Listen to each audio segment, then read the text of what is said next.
نو لسم سبب مؤمنانو په زناونو کې واقع کېدل هغه التساهل په لباس الصغيرات والكبيرات. زمون په معاشره کې په لباسونو کې د جنۍ وړي ماشومه په لباس کې نن سبا تساهل کیږي او د لوی زنانه چې د هغه لباسونو کې هم تساهل پیدا شوی دی. یو زنانه یو جنۍ چې په کور کې ده هغه ته داسې لباس راوړي چې نستوڼي نه په سر پړونه نه لري، داسې تنگ وي او داسې جال وي، دغه لباسونه راوړل کیږي.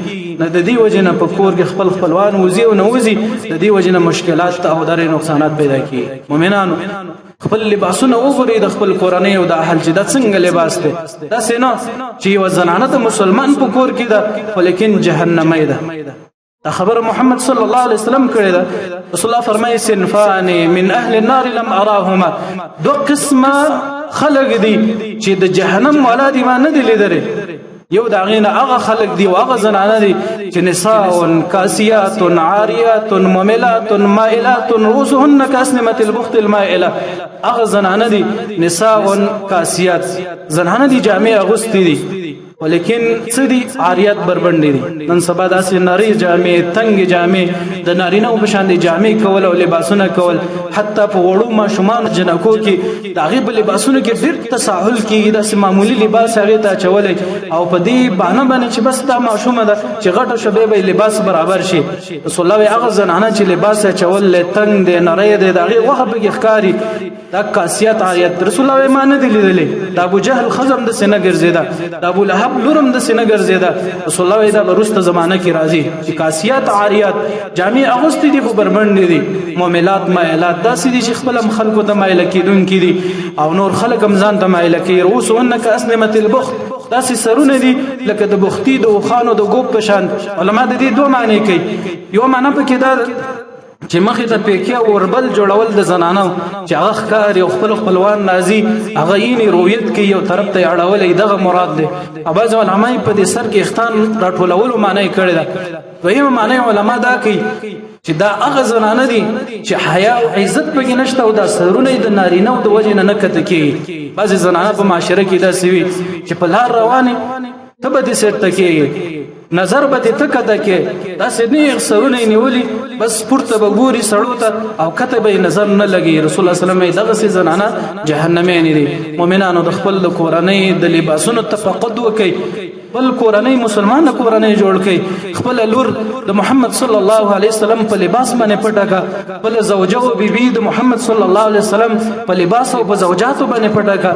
داسې لباسونه مه کوه چې هغه لباسونه د شریعت مخالف وي، د شریعت د حدودو نه وتې وي، ځکه دا معصیت ده، دا ګناه ده، دا نافرماني ده. باید دا لباسونو تفقد وکړی شي. نن سبا په معاشره کې داسې لباسونه دي چې د انسان حیا راځي. دغه خاوند یې راوړي کور ته، دغه پلار یې راوړي کور ته، دغه ورور یې راوړي کور ته، یا خپل راوړي. حتی زمونږ په معاشره کې داسې لباسونه شروع شوي دي چې زنانه پکې نستونې نه لري. داسې لباسونه دي چې غوښه پکې ښکاره ښکاري، بهمل دی ولیکن جهل پکې جوړ دی چې د هغې غوښه ښکاري ولیکن هېڅ مشکل نشته. زمونږ د زنانو ګریوان په کوم ځای کې جوړ دی؟ نن سبا وګورئ په کور کې، په هغې کور کې به ورونه اوسېږي، دا خپل خپلوان به راځي ولیکن ګریوان به په کوم ځای کې. نن زمونږ په کور کې زنانه زړوکې په کوم ځای باندې اچولی دی؟ هغه په سر باندې کله تړلی او یې په ګریوان باندې اچولی. نن چې زنانه خپل ماشوم ته په یو شودی ورکوي په کوم حالت او کیفیت کې ورکوي، حالانکه دلته خو ورور موجود دی، دلته خو لیور موجود دی، نور خلک موجود دي. رسول الله صلی الله علیه وسلم حتی د ورور ازادي دې ته مرګ ویل.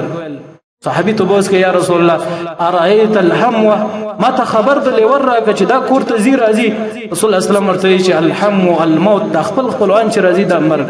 داسې به دې ځان ساتي لکه څنګه چې یو انسان د مرګ نه ځان ساتي. خپل خپلوان کور ته راځي. زمونږ فقر او غربت دی په دې معاشره کې، کورونه کې بس شراکت دی، ورونه سره شریک وي. علماو د هغې دپاره 5 شروط ذکر کړي. دغه 5 شروطو لحاظ به کولی شي. یو شرط پکې مهم دا دی چې زنانه به ساتر البدن وي، ټول بدن به پټ وي سوا د لاس او مخ نه.